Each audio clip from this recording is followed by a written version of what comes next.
Голем број на македонски работнички се уште не си ги знаат своите права на работното место. Но истражувањата на Сдруженијето на бизнис жени покажува дека дел и од оние кои си ги знаат, доколку им се прекрши работничкото право, одлучуваат да премолчат, поради страв да не ја изгубат работата.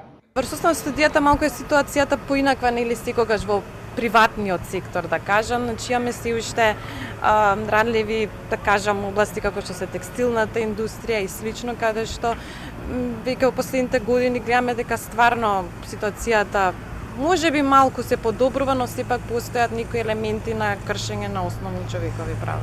Анализата на оваа здружение покажува дека најчесто се прекршуваат работничките права во делот на неискористување на годишниот одмор.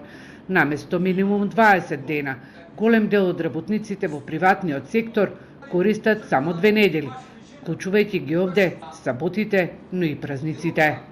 Па прво треба да се зголеми информираност кај жените работнички, бидејќи стварно имаме жени што присуствуваат на овие обуки што не ги знаат основните нивни работа кои што потекнуваат, како значи тука се работи за прави обврски од страна работникот и работодавачот.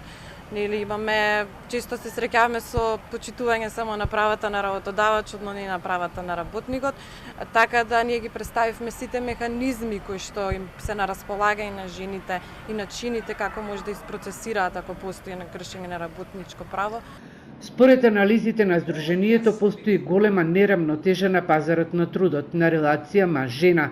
Половина од работоспособните жени не одат и на работа, а како единствена причина за тоа ја навеле грижата за семејството.